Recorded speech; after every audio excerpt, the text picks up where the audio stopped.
Mga ka-business baka, samantalahin ko itong pagkakataon na to. Kung po pwede po sana, lalambing ako sa inyo. Supportahan niyo po yung Anime Reactors TV. Solid ka business po yan. Tapos ano po kasi siya, bedridden na po mga ka-business. So sa pamamagitan ng pagbablog, awa ng Diyos nga na monetize na siya.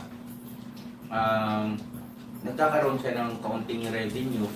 Kaya maliliit lang kasi yung views niya. Baka pwede po suportahan natin si Anime Reactors TV. Yan. Pero bedridden na po siya. Kaya mapapansin nyo yung at least na mukha niya, pinapakita niya. Cartoon character.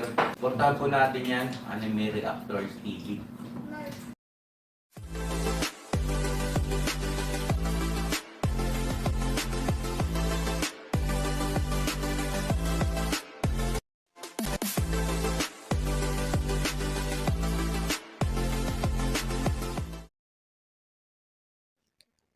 Hello guys, mapagpalang araw po sa ating lahat.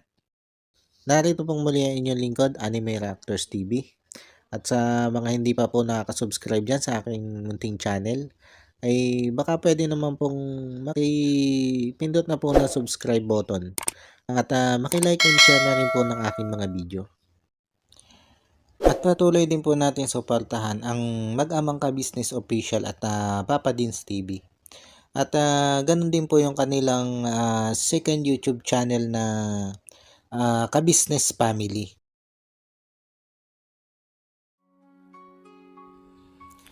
Yun, panibagong araw, panibagong reaction ulit po tayo.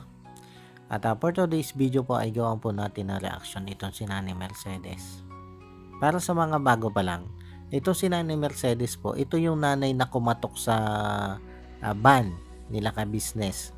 Nung sila Ka-Business ay kukuha ng pera sa remittance. At nung kumatok ito, ay nagsabi ito nang hihingi siya ng tulong. At nagtaka pa nga dito sila Ka-Business kung bakit niya alam na sila Ka-Business ay tumutulong. At ang sabi ni Nanay Mercedes ay may nagsabi daw sa kanya na yung daw ban na pula na yon ay tumutulong. Kaya daw naglakas siya ng loob na lumapit. At hindi naman pinahindian nila Ka-Business ang paghingi ng tulong nitong si Nanay Mercedes. At sa pag-i-interview dito ni Ka-Business ay napag-alaman ni Ka-Business na nagsusolo na pala itong si Nanay Mercedes dito sa kanyang tinitirhan. At ayon dito kay Nanay Mercedes ay siya'y matandang dalaga. At dito ay napag-alaman din nila Ka-Business na ito si Nanay Mercedes pala ay may butas sa ulo.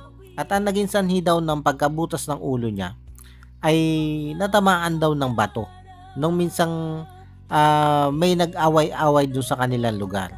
At aksidente nga natamaan ng bato ang kanyang ulo. Nadala naman daw siya sa ospital nung panahong yon. Pero yung butas ng kanyang ulo o ng kanyang skull ay hindi na rin naibalik ng doktor. Kumbaga nanatiling butas at ang nagtatakip na lang ay yung mismong balat ng ulo. Kasi mula nun ay binansagan nila Ka-Business itong si Nanay Mercedes na si Nanay Butas. At matapos nga po yung panayam na yon ay sumama ito sila Ka-Business sa tinitirahan nitong si Nanay Mercedes. At dito ay nakita nila na hindi din kagandakan ang sitwasyon ni Nanay Mercedes dito sa tinitirhan niyang ito. At inalok din ito nila Ka-Business na lumipat ng bahay. Pero ayaw nito si Nanay Mercedes na umalis dun sa bahay na yon. At simula nung araw na yon ay tuloy-tuloy nang tinulungan nila Ka-Business itong si Nanay Mercedes off and on cam.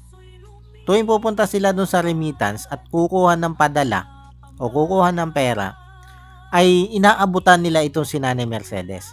Kinukumusta at pag hindi nga nila nakita doon, ay pinupuntahan nila doon sa bahay na tinitirhan nitong si Nanay Mercedes. Hindi nga lang nila ganun kalimit ma-vlog itong si Nanay Mercedes, pero tuloy-tuloy nila itong tinutulungan. At may isang vlog pa nga dito si Ka-Business na itong si Nanay Mercedes ay pumunta doon sa kanilang bahay. At may mga dala nga po siyang request ng laboratory. Kaya naman ipina-check up nito sila ka-business agad dito si Nanay Mercedes. At doon din sa vlog na yon ay may isang bilin ito si Nanay Mercedes na talaga namang ikinagulat ni ka-business. At nagbilin niya ito na sana daw ay pag siya ay nawala na sa mundong ibabaw ay sana daw ay i-vlog ni ka-business ang kanyang pagkawala o ang mismong kanyang burol. At dito pa nga ay biniro-biro na ni ka-business itong si Nanay Mercedes. Dahil ramdam ni ka-business yung bigat ng pinagdadaanan ni Nanay Mercedes nung mga oras na yon. Kaya naman dinaan na lang sa biro ni ka-business ang pakikipag-usap dito kay Nanay Mercedes nung mga time na yon. At nangako din si ka-business na pagbibigyan niya kung ano man yung kahilingang ito ni Nanay Mercedes. At dito inalok na rin nila ka-business na dito na muna tumira itong si Nanay Mercedes o doon na lang tumira sa kanila itong si Nanay Mercedes. Kumbaga ay aampunin na lang nila itong si Nanay Mercedes. Kasi nga sobrang naaawa ito sila ka-business sa kalagayan ni Nanay Mercedes doon sa kanyang tinutuluyan. Yung kasing kanyang tinutuluyan ay wala ding maayos na bubong at hindi naman ito maipaayos ni ka-business dahil nga hindi naman kanyang bahay yon.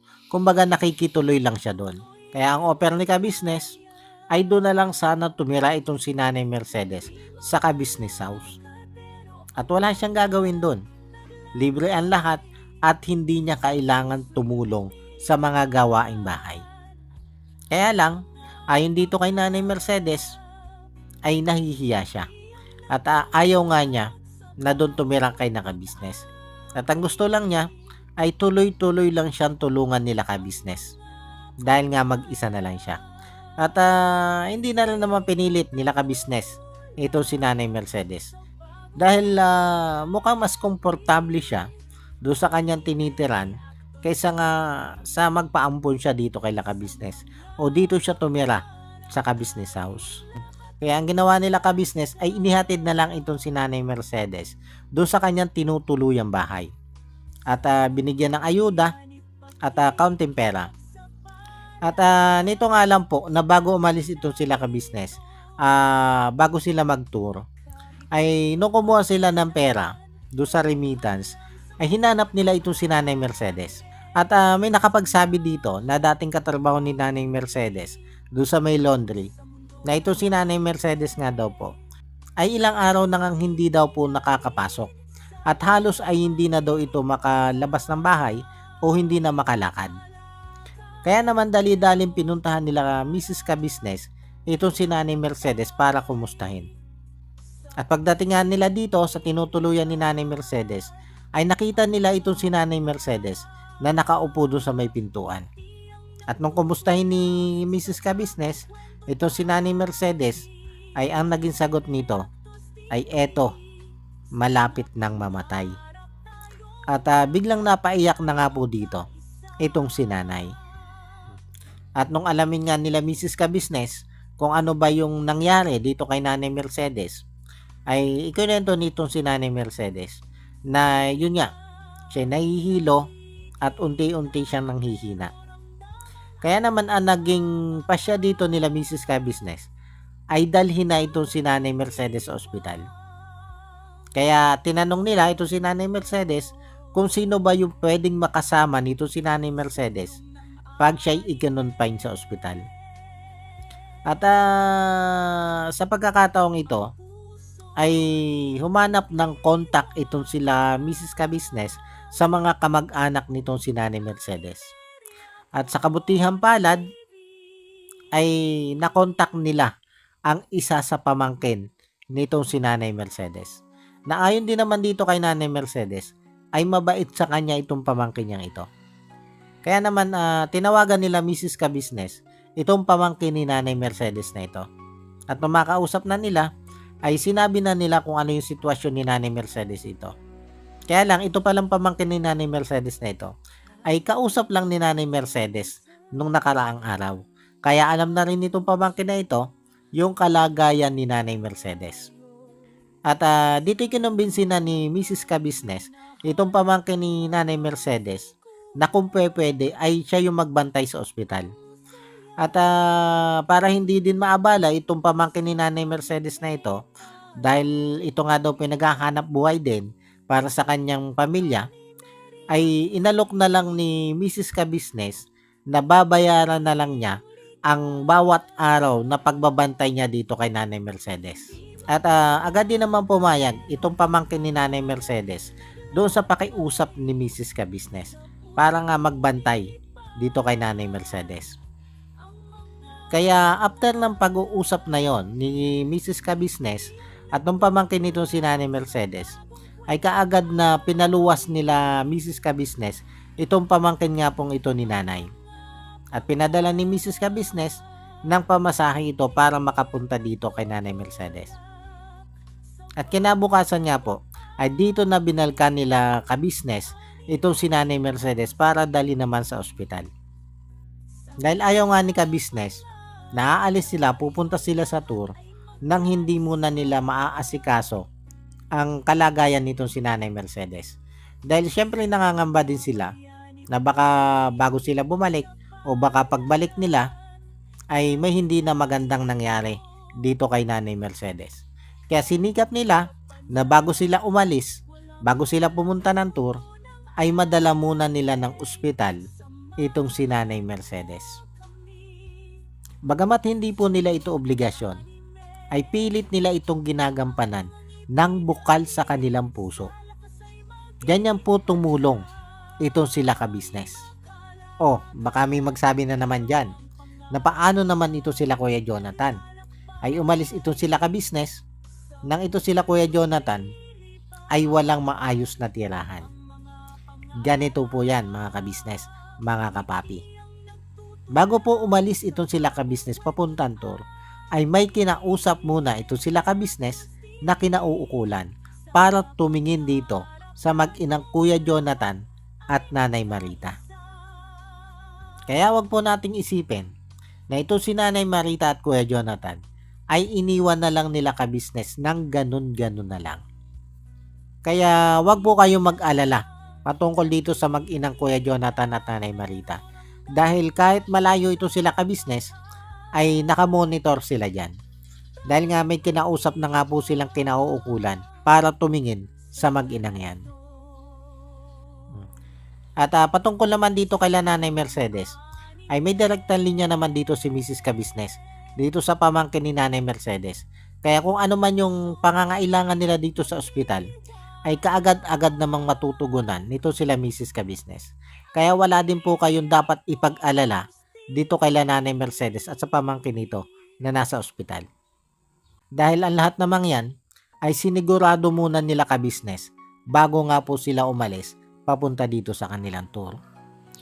Kaya lang napansin ko sa comment section, kahit ano talagang kabutihan na gawin nila Kabisnes, ay may mga taong sisilipan at sisilipan sila ng butas. Gagawa't gagawan sila ng issue.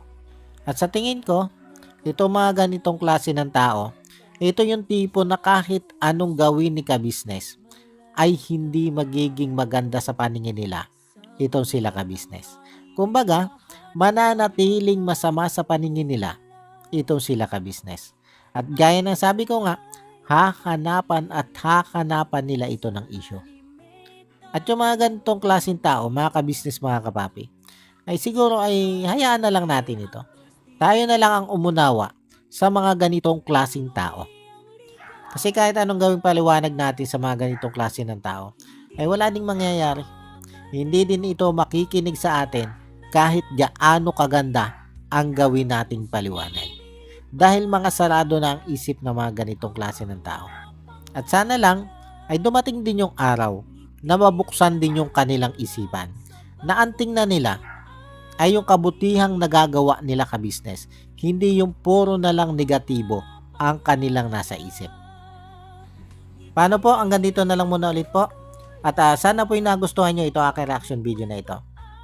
At muli po ay maraming salamat sa patuloy pong sumusuporta at sa patuloy pong nanonood sa aking mga reaction video.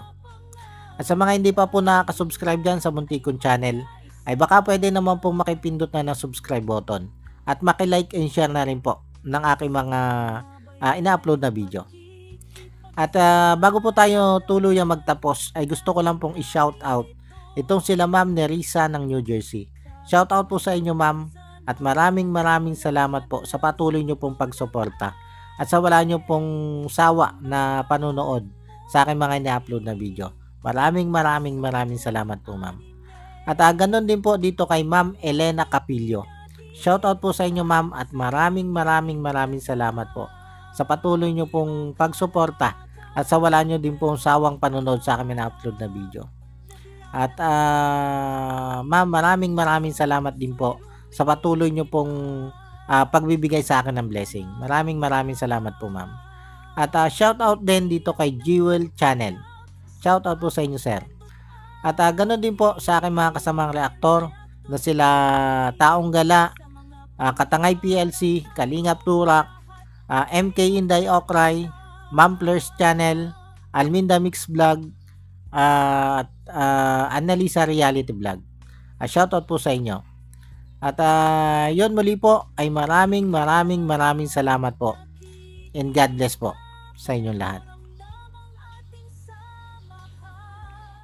Anime Reactors, shoutout po. Suportahan natin yan si Anime Reactors TV. Yan, pakisupport po natin. Siya po ay isang bedridden na mga ka-business. Check nyo po yung kanyang YouTube channel, Anime Reactors TV. Siya po siyang bedridden na, ayan, kahit papano nakakagawa-gawa siya ng mga reaction video patungkol sa ka-business official. Suportahan po natin para kahit papano magkaroon siya ng revenue. May magamit siya sa pambili-bili man lang ng gamot. Ano po mga ka-business.